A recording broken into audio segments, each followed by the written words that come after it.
कल ये ट्रेंड चल चुका है कि हॉरर कॉमेडी मूवी बनाने का या फिर हॉरर मूवी बनाने का।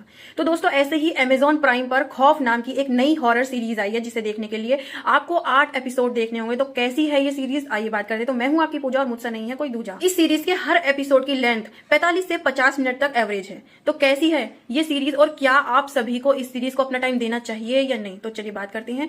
पहले मैं आपको इस सीरीज की बेसिक कहानी बता देती हूँ, जिससे कि आप डिसाइड कर पाओ कि क्या ये सीरीज आपके लिए है या नहीं। सीरीज की कहानी मधु नाम की लड़की के अराउंड घूमती रहती है। मधु ग्वालियर से आती है और काम के सिलसिले में दिल्ली आती है। वहां पर उसे काम तो मिल जाता है, लेकिन रहने के लिए सिटी से थोड़े दूर सुनसान जगह पर एक गर्ल्स हॉस्टल में उसे रूम मिलता है। रूम वो उसको थोड़ा सा सस्ते के चक्कर में वो लड़की ले लेती है। अब वहां पर मधु के साथ क्या कुछ होता है ये जानने के लिए आपको इस सीरीज को देखना होगा। सीरीज को लेके मेरे एक्सपीरियंस की बात करूं तो ये एक slow burn horror drama series है। आई मीन कि अगर आपको सारी चीजें ऐसे धीरे धीरे एक्सप्लोर करने में मजा आता है, मतलब कि सारी चीजें धीरे धीरे होते हुए देखना पसंद करते हो, तो आपको इस सीरीज में मजा आएगा।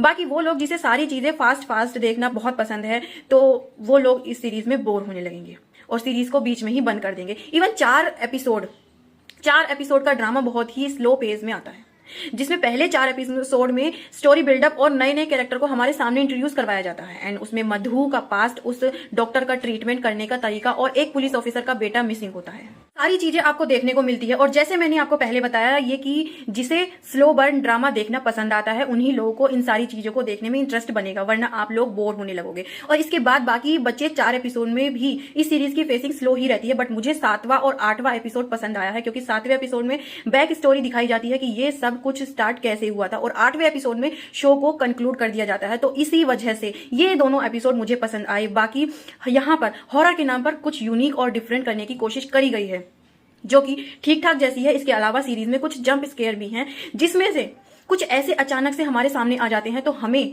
उसे देखकर डर लगता है। बट फिर भी इस सीरीज का हॉरर ठीक ठाक जैसा है, ऐसा वाला हॉरर नहीं है कि उसे देखकर आपकी रूह कांप जाए। बात करूं एक्टिंग की, तो एक्टिंग तो बस सभी अच्छी है। इवन प्रोडक्शन वैल्यू और बीजीएम भी अच्छा है। तो सीरीज को लेके मेरा फाइनल ओवर रिएक्टेड ये है कि अगर आप हॉरर सीरीज देखना चाहते हो, तो जिसमें स्लो फेजिंग वाले पॉइंट से आपको कोई प्रॉब्लम नहीं है, तो इस सीरीज को टाइम पास के लिए देख सकते हो। बाकी वो ऑडियंस जिन्हें हॉरर पर ज्यादा कुछ नहीं देखा है, उन लोगों को ये सीरीज पसंद आ सकती है। लेकिन हम जैसे लोग जो कि हॉरर में काफी कुछ देख चुके हैं, तो हम लोगों को तो कुछ ऐसा नया वाला नहीं दिखा। पेरेंटल गाइडेंस की बात करूं तो सीरीज में किसिंग सीन, इंटीमेट सीन और गालियां सुनने को मिलती हैं। बाकी रेटिंग की बात करूं तो मैं सीरीज को 10 में से 6 स्टार दूंगी। आई होप कि आपको ये मेरा रिव्यू अच्छा लगा, और मिलते हैं नेक्स्ट वीडियो में।